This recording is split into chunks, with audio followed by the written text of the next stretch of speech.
Conexão Reportagem.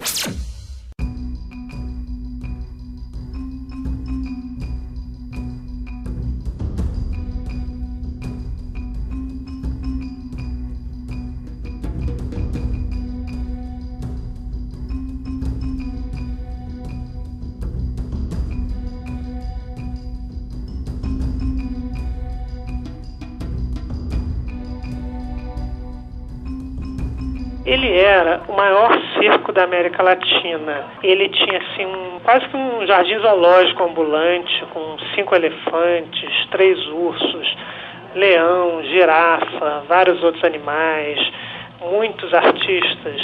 Enfim, ele, apesar desse nome, Gran Circo norte-americano, ele era um circo brasileiro.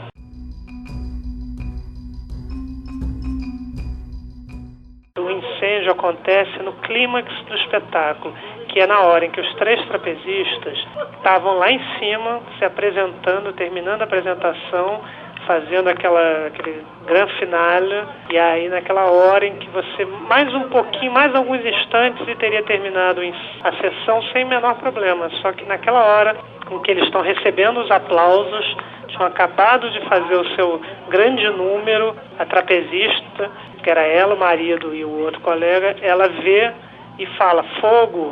Ela ainda espera um pouco para esperar o marido terminar o salto, aí ela fala fogo, porque ela não imaginou que o fogo se propagaria com tanta rapidez.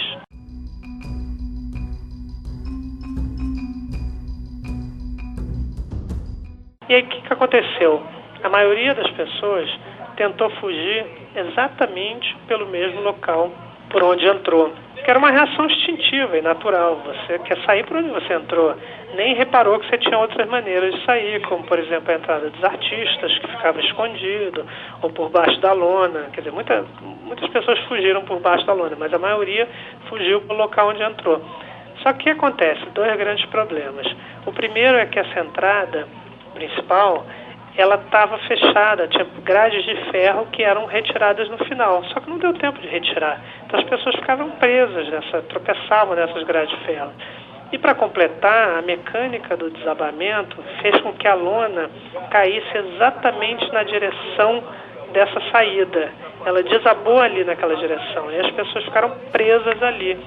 Então o fogo pegou fogo tudo em menos de 10 minutos e aí com esse número absurdo de mortes. Para piorar a situação, o Hospital Antônio Peso, que era o maior hospital da região, estava fechado.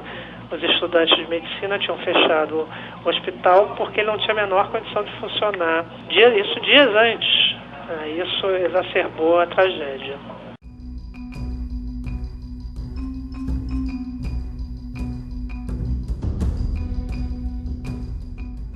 Jamais se saberá esse número certo de mortes. É impossível você contabilizar. Quer dizer, o prefeito, na ocasião, Dalma Oberlando, ele calculou em torno de 500. Ele foi juntando os que tinham sido enterrados nos cemitérios municipais, com os que estavam nos hospitais, mas isso é um dado, enfim, que ele aproximado, porque você, por exemplo, teve família que nunca encontrou seu parente. Ficou anos e anos ainda na expectativa de encontrar seu parente, nunca encontrou. Você tem, por exemplo, pessoas que vieram de outras cidades, estavam feridas e foram deslocadas para suas cidades de origem, e você não sabe se elas morreram lá ou não. Você tem, por exemplo, muitas pessoas foram retiradas para sepultamento sem o registro no necrotério. Qualquer médico estava fornecendo atestado de óbito. E os médicos reconhecem que muitas pessoas foram enterradas sem um registro.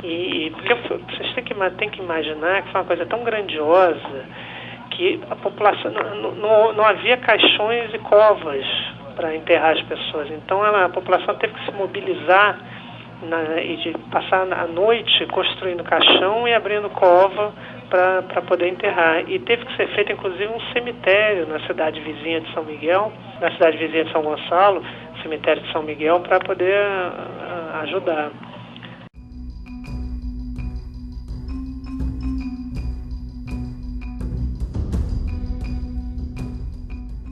O Dequinha, que é o principal acusado, ele foi morto menos de uma semana depois de sair da prisão, com 13 tiros. Porque qual quais são, digamos, as duas grandes versões para o incêndio? Uma é de que teria sido um incêndio criminoso, um rapaz chamado Dequinha teria brigado, né, com o porteiro do circo e com os donos do circo, porque ele trabalhou lá, foi demitido, aí tentou entrar, não deixaram, e ele foi embora e, por vingança, recrutou uns amigos e tocou fogo. Ele tinha problemas mentais, então tem muita gente que duvida dessa versão justamente por isso. Ele tinha mania de confessar coisas que não tinha cometido. A outra grande versão é ter sido um curto-circuito, já que o circo tinha muitos problemas, inclusive no sistema elétrico.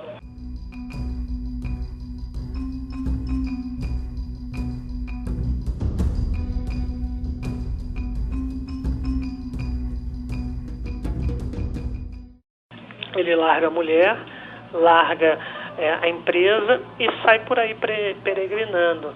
Ele passa primeiro um tempo lá onde era o terreno do circo, consolando os parentes, pessoas que vão lá desesperadas, querendo se matar, ele consola, e depois ele sai dali e sai peregrinando pelo Brasil, até se estabelecer no Rio de Janeiro, onde ele faz as inscrições dele ali no porto, nos pilastras do porto.